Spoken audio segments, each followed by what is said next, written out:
Imagine you spend years developing someone you believe could one day take your seat. You coach them, you put them in big rooms, you champion their talent. Then one day, in a heated leadership meeting, you find out the rest of the team has been struggling with this person for years. No one told you, you did not ask, and now it's too late to course correct. They leave. You start over. If that scenario makes your stomach drop, you're in the right place. Stay tuned for another great episode of Bad Boss Confessional.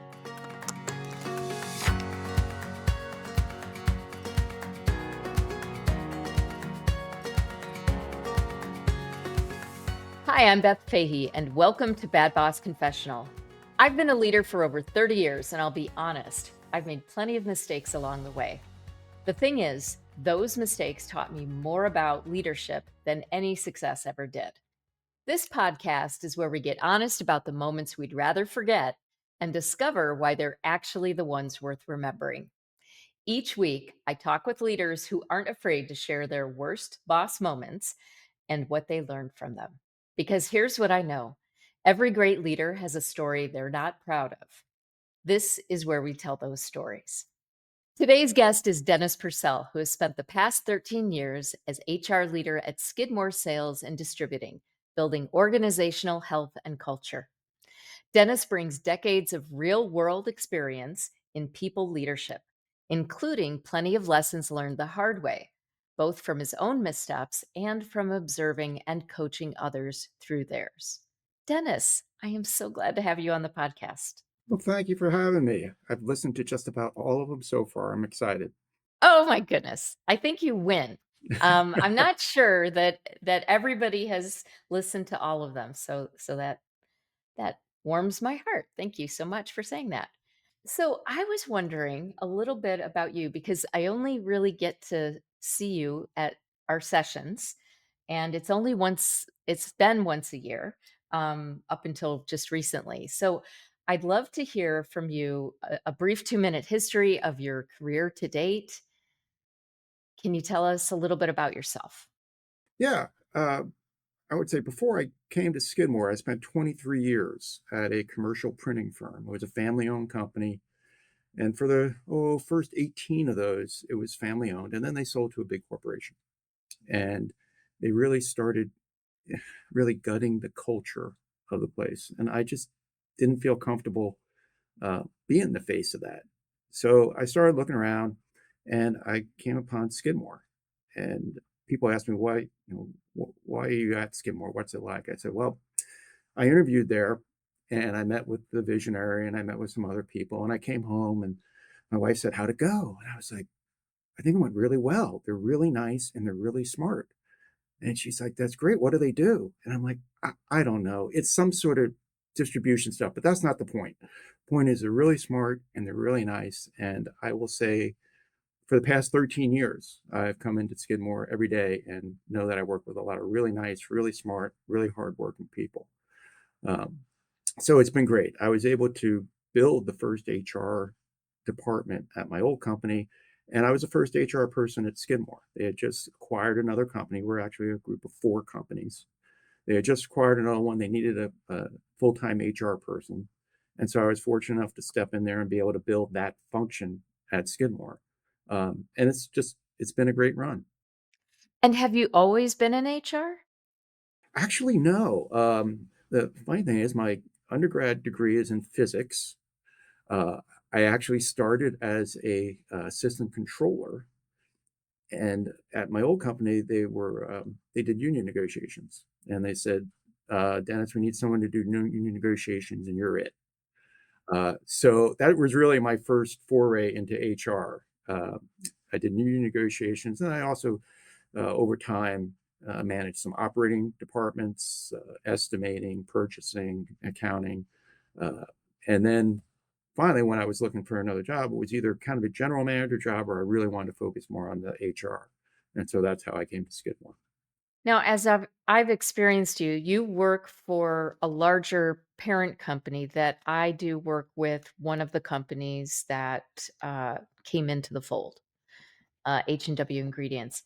And what I think is distinctive about how I experience you is that your level of HR is definitely like more on the culture and talent side.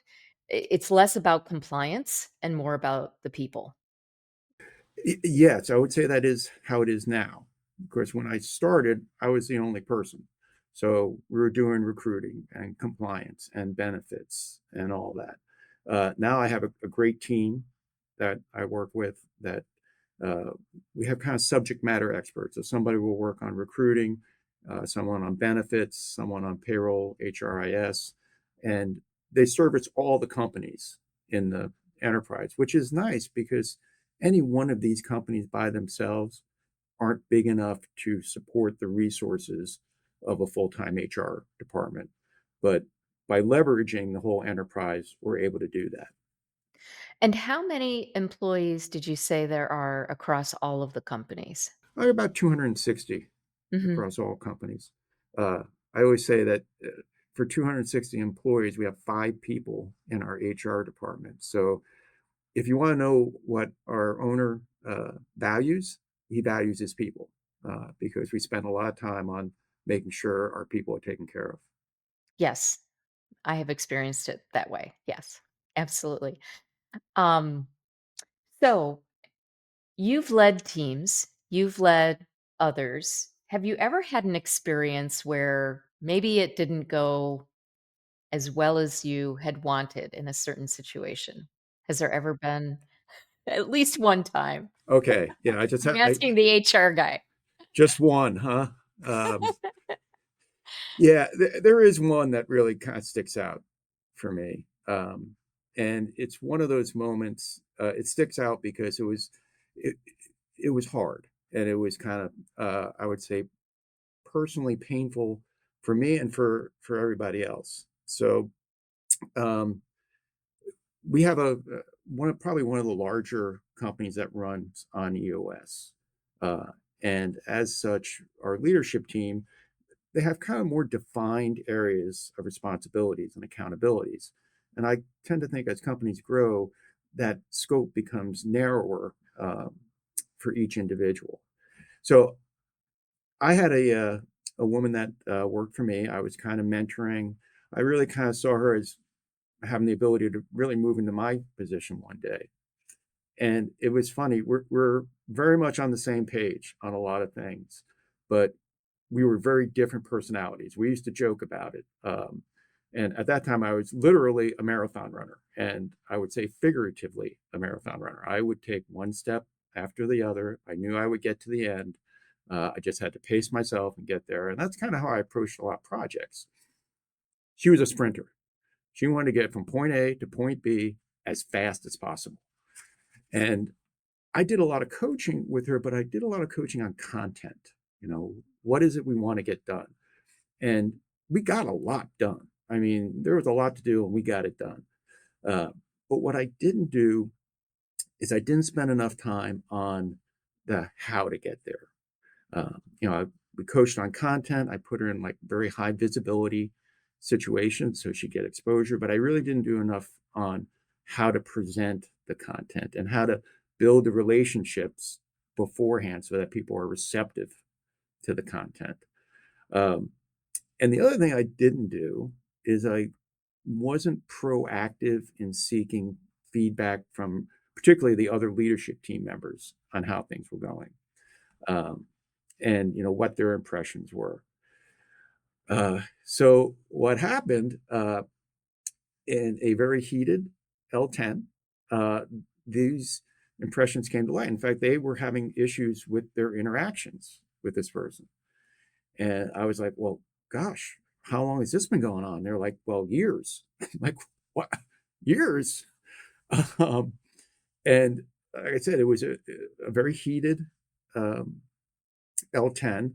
It's what I call one of those crucible moments where it gets very heated. And uh, it was just too late to make course corrections. The die had been cast at that point, and she wound up leaving the company. So this person that I had spent a lot of time and effort in developing had to start over. And what it really did for me, it really had a very profound impact on me and really on the whole leadership team, because the first thing I needed to do is look at myself. What was it about me that um, didn't let my other leadership team members give me that candid feedback? Um, what was it about me that made them hesitant to say, "Hey, Dennis, there's a problem here"? You know, and what was it about me that was maybe didn't want to ask the question? Was there maybe I didn't want to ask it because maybe I already knew the answer, right? Um, and the second thing is we needed to develop a very healthy leadership team, because when I asked the rest of the leadership team in that meeting, I was like, "Why didn't you say something sooner? I could have done something."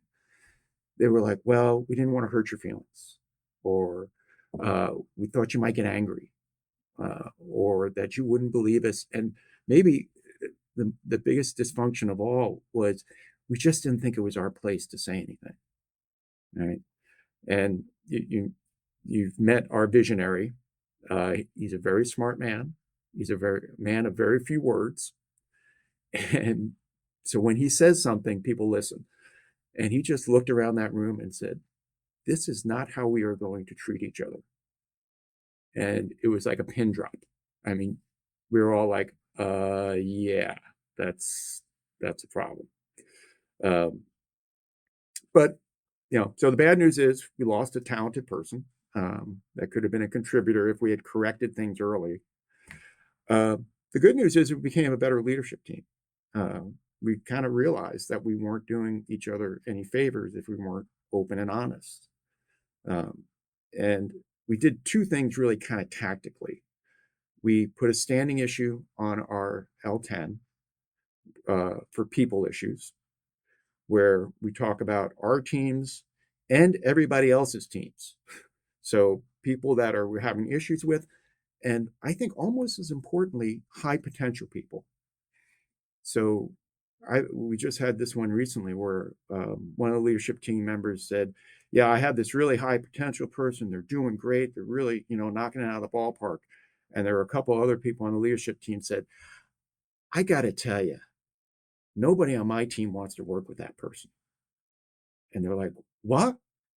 Like, yeah. And fortunately, we're able to do that soon enough that he can make course corrections and give that feedback to the person. And, so we'll be able to keep that talented person. Um, the other thing we did, and it sounds kind of corny, but it's really helped, is we have a standing rule that at any time in an L10, someone can raise their hand and say, "I'm uncomfortable right now." And it either means that they're going to uncomfortable with what they're hearing, or they're uncomfortable with what they're about to say. And it's so funny when they say that, you can just see the rest of the team rallies around them, because they know what they're going to say is important, it's hard, it's difficult, and they're like, "It's okay, you can say it." Um, and it's really been very liberating for people just to get that word out there that, yeah, I am going to be vulnerable right now. And the thing about EOS is they use, I think, emotionally charged language lots of times, like vulnerability. And we think of vulnerability as a weakness, but you know, if you're on a leadership team, you got pretty good defenses, right? Your defenses are up lots of times, and in this sense, it's vulnerability of consciously removing those defenses and saying, "Okay, I'm ready to hear the thing you don't really want me to know." Um, and so that's really made it our leadership team much healthier. Now, I should say the person who left, my mentee who left, went on to be an HR leader at a company with a lot more employees. She's thriving at it, and it's just situation of the right person finding the right seat. I like to think I still helped a little bit in Yeah. that, and we still talk, and so yeah, it's good. It's worked out well for everybody on that. The other lesson I learned was as I rebuilt my department, and then quite literally rebuilt it, I spent a lot more time working on the relationship and the coaching and not just what we want to do, but how are we going to go about doing this? How are we going to build the relationships with the people that we need to? And that's worked out very, very well. So you've said so many interesting things here, and you guys are not alone in a lot of the struggles that it sounded like you had a few years ago. One of the things that I see quite often are nice teams. Oh, yes. These are people that I like, they like each other. Nobody wants to say the thing that's going to hurt somebody's feelings. And, you know, there's a difference between being nice and being kind. Yeah. We have one of our core values is pleasant, polite, and respectful, which I'm sure you can appreciate is a very Midwestern core value. Uh, but I will often hear people say, we're too nice. And I really take exception to that in respect to our core values because I use the example if I was having a friend and they were doing something destructive or harmful, I would tell them because that's the respectful thing to do. I have no illusions that that would be a nice conversation, but it would be the respectful thing to do. So when people say we're too nice, I'm saying, yeah, that really isn't one of our core values. Yeah. And I don't think I've experienced, that too much from the team that I've seen with Doug and with yourself, and when your leaders come in for the annual, I definitely see that there's a bit of I don't want to say an edge. You guys aren't edgy, but you're here for business, right? And that means that we're going to say the things, but not in a way that's designed to hurt anybody's feelings or blame or shame, but we're going to talk about the issue that's in front of us, as Brene Brown would say, right? And not put it between you. So I think that um, what I've seen from the Skidmore folks is that you guys do this really well. There are other teams that I work with that don't ever get there. They don't ever get to that edge that of decision making or having the tough conversation, and it's it's hard. So I love your techniques that you have, like these standing issues or saying, I'm uncomfortable right now. I think that for teams that are want to get to that healthier place, they need sometimes a bridge, a tool, a technique that they can use in order to get there. Yeah, and let us just say, it wasn't always that way with us either. It takes some really hard work, and it is not a straight line progression. It isn't like you become a healthy team and you remain a healthy team.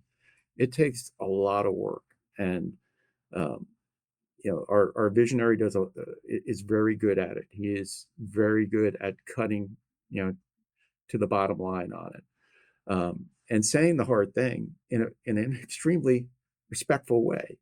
Uh, But, we've had a couple of those kind of crucible moments when we've had to say the hard things, and it's been difficult.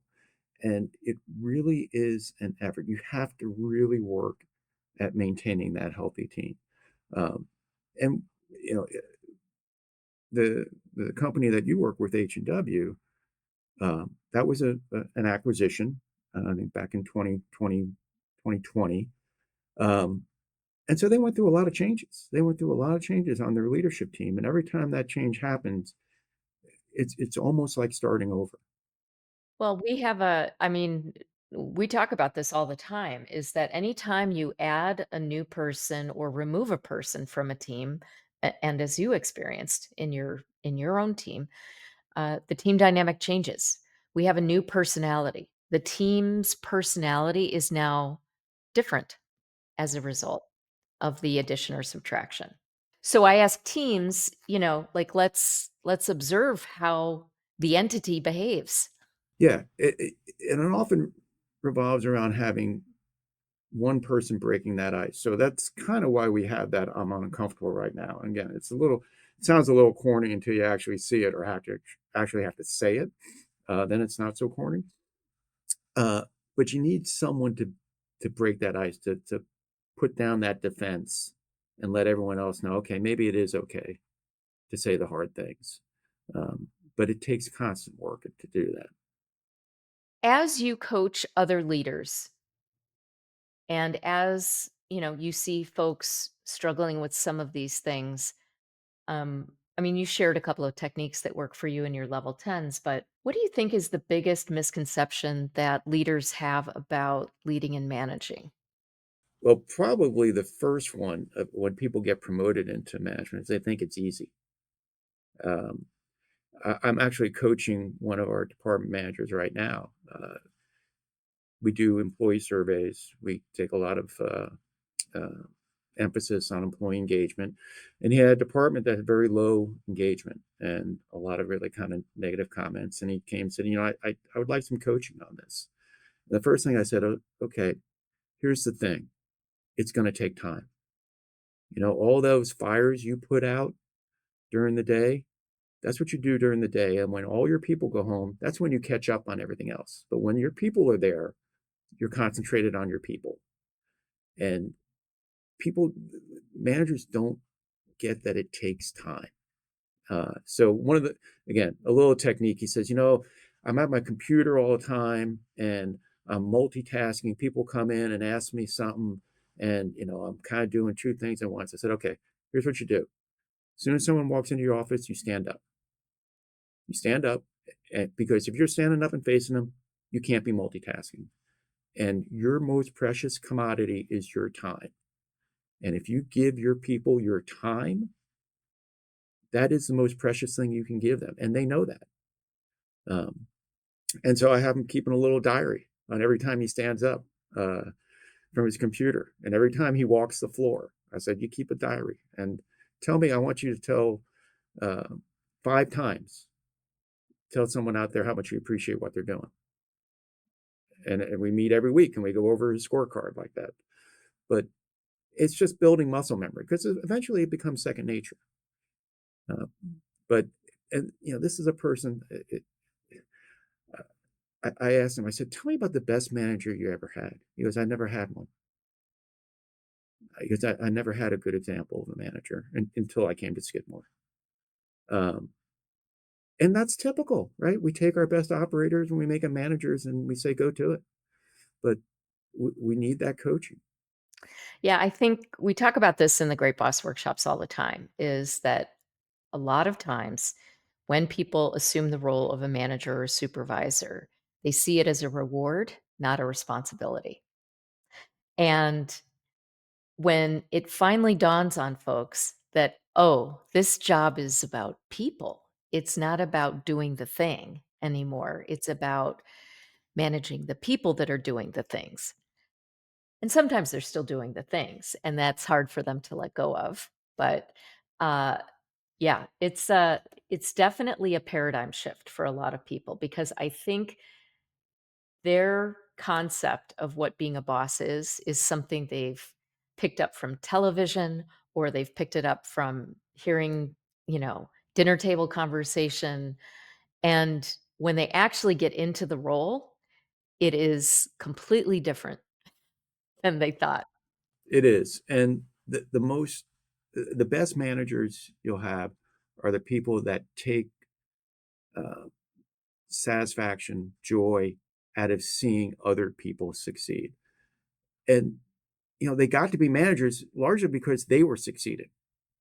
And so, as you said, that's that paradigm shift. Is that okay? Now you have to get your joy out of watching other people succeed. Now you're going to have a hand in that, but it's not going to be the same. And thank goodness. I think I definitely had an epiphany once. I attended a seminar somewhere. There was a speaker. For whatever reason, it landed on me that, oh, my job is to grow people. Oh, and it was uh, both enlightening and terrifying at the same time. Because I remember, and my sister and I would joke around all the time, you know. I reenacted this for somebody last night at dinner who was in the baking industry, and we went out for dinner last night, and she was sounding like me 10 years ago, 10, 15 years ago, and she's like, "You know, uh, it's like if I wanted to be in HR, Yep. I would have done something different. If I knew that this was gonna be all about people."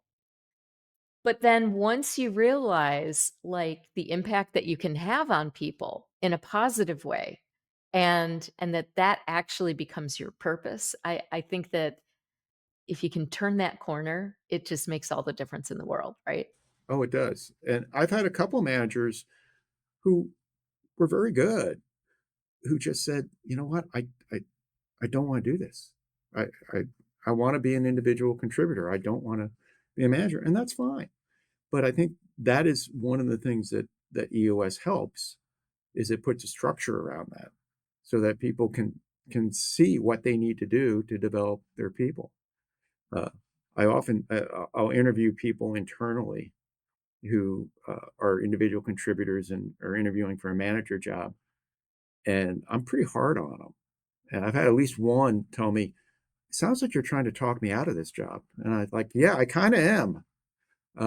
Because if I can talk you out of it and you are talked out of it, then you shouldn't have been in the beginning. But if you still want to do it after I've told you all the blemishes about it, then you might just make it. Yeah, I did a private Great Boss workshop for a team, and I didn't know them very well at all, and at the end, a guy came up to me and said, "Well, I wanna thank you. This has been the most impactful day ever. I'm putting in my notice." Yeah.